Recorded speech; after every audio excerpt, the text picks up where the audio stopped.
नाशिक शहर वैद्यकीय क्षेत्रात वेगानं प्रगती करत असून अत्याधुनिक तंत्रज्ञानाच्या जोरावर आता हे शहर सांधेरोपण शस्त्रक्रियेसाठी राज्यातील महत्त्वाचे केंद्र बनू लागले आहे. Shri Saibaba heart institute and multi speciality हॉस्पिटलमध्ये अस्थिरोग तज्ज्ञ डॉक्टर अजिंक्य देसले यांनी अवघ्या 4 महिन्यात 400 यशस्वी रोबोटिक शस्त्रक्रिया पूर्ण करत उल्लेखनीय कामगिरी बजावली आहे. पूर्वी गुडघे आणि हिप सांधेरोपणासाठी रुग्णांना मुंबई किंवा पुण्यासारख्या शहरांकडे धाव घ्यावी लागत होती. मात्र आता नाशिकमध्येच जागतिक दर्जाच्या रोबोटिक सर्जरी सुविधा उपलब्ध झाल्याने रुग्णांचा कल स्थानिक उपचारांकडे वाढत आहे. विशेष म्हणजे इतर शहरातील रुग्णही उपचारासाठी नाशिकला प्राधान्य देऊ लागले. रोबोटिक सर्जरीमुळे शस्त्रक्रियेत अधिक अचूकता मिळते, तसेच रुग्णांना कमी वेदना, जलद रिकव्हरी आणि तुलनेने परवडणारा खर्च याचा लाभ होतो. त्यामुळे ही पद्धत अधिक प्रभावी ठरत आहे. नाशिक बाहेरील रुग्णांसाठी Shri Saibaba heart institute and multi speciality हॉस्पिटलकडून कंप्लीट केअर सर्जरी पॅकेजही सुरू करण्यात आले आहे. या सुविधेमध्ये घरापासून हॉस्पिटलपर्यंत मोफत पिकअप आणि ड्रॉप, शस्त्रक्रियेपासून डिस्चार्जपर्यंत संपूर्ण व्यवस्थापन अशा सुविधा दिल्या जात आहेत. त्यामुळे रुग्ण आणि त्यांच्या नातेवाईकांची धावपळ मोठ्या प्रमाणात कमी होत आहे. Shri Saibaba heart institute and multi speciality हॉस्पिटलचे संचालक अनिरुद्ध धर्माधिकारी यांनी सांगितले की हृदयरोगासह विविध आजारांवर येथे अत्याधुनिक आणि परवडणाऱ्या दरात उपचार दिले जात असून 4 महिन्यात 400 रोबोटिक शस्त्रक्रिया पूर्ण झाल्या आहेत. दरम्यान डॉक्टर अजिंक्य देसले यांनी स्पष्ट केलंय की वयोमानानुसार होणारी गुडघ्यांची झीज, संधिवात तसेच हिप सांध्यांच्या समस्यांवर रोबोटिक जॉईंट रिप्लेसमेंट अत्यंत प्रभावी ठरत आहे.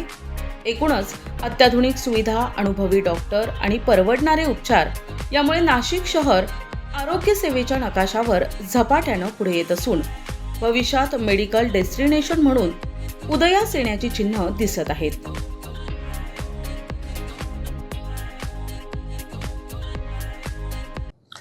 खूप चांगला अनुभव होता हा.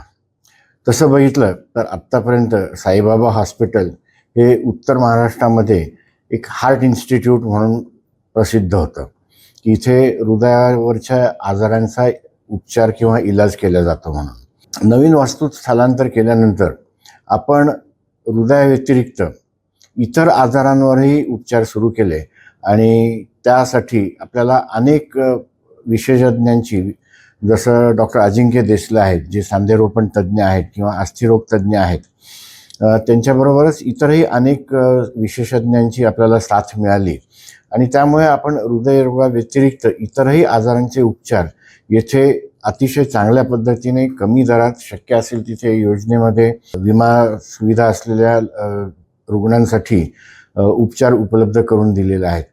आणि 4 महिन्यात 400 रोबोटिक सर्जरी होणं हा कुठल्याही हॉस्पिटलसाठी खूप गौरवास्पद, अभिमानास्पद टप्पा आहे आणि तो आपण या सर्वांच्या मदतीने गाठू शकलो हे खूप चांगलं वाटतं.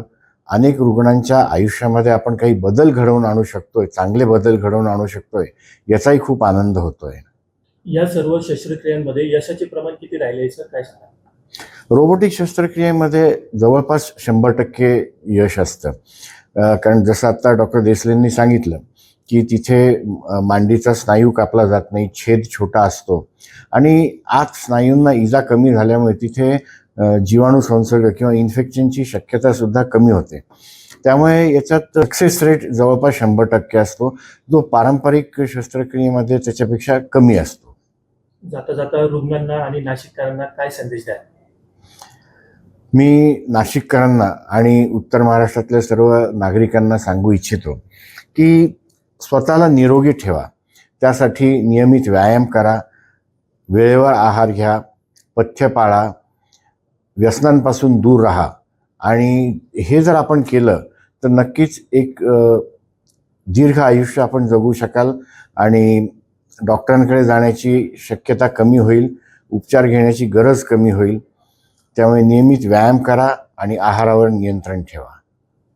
पेशंट एक डॉक्टर म्हणून आम्ही जेव्हा पेशंटची ट्रीटमेंट करतो तेव्हा आम्ही किती ऑपरेशन करतो किंवा काय ह्याच्यापेक्षा जेव्हा आमचा पेशंट बरा होतो, तो मोकळेपणे चालतो, तो आनंदी असतो, हाच आमच्यासाठी सगळ्यात मोठा आनंदाचा क्षण असतो.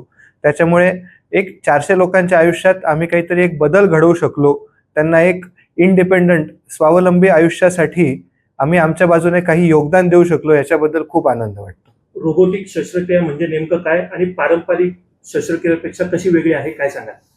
याच्यात अगदी छोटं एक उदाहरण आहे.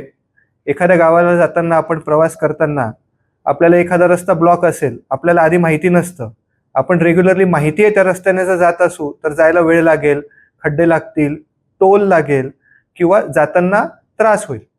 पण आपण जर GPS चा वापर केला तर याच्यात आपल्याला लक्षात येतं की कुठल्या रस्त्यात खड्डे कमी आहेत, कुठल्या रस्त्यात टोल कमी आहे, कुठे ट्रॅफिकमुळे काही कंजेशन आहे का. तसंच पारंपरिक ऑपरेशनपेक्षा आपण जेव्हा रोबोटिक सांधेरोपण करतो याच्यात फायदा असा आहे की हे सगळे प्रॉब्लेम्स कम्प्युटर त्याच्या अल्गोरिदममध्ये टाकून आपल्याला सांगतो की तुम्ही हाच एक उत्तम पर्याय निवडला पाहिजे. कुठल्या प्रकारांच्या आजारांसाठी आपण रोबोटिक सर्जरी जास्त उपयोगी ठरते, काय सांगा? गुडघ्यांच्या वयोमानानुसार होणारी झीज किंवा संधिवाताने होणारी गुडघ्याची झीज यासाठी रोबोटिक जॉईंट रिप्लेसमेंट ही सर्जरी खूप उपयुक्त आहे. याबरोबर खुब्याच्या सांधेरोपणासाठी सुद्धा या शस्त्रक्रियेचा आपण वापर करू शकतो. रुग्णांच्या सुरक्षतेसाठी कोणती विशेष काळजी या ठिकाणी आपल्या ठिकाणी घेतली जाते, काय सांगा? रुग्णांच्या सुरक्षिततेसाठी मुळात रोबोटिक जॉईंट रिप्लेसमेंटमुळे तुमच्या मांडीचा स्नायू न कट करता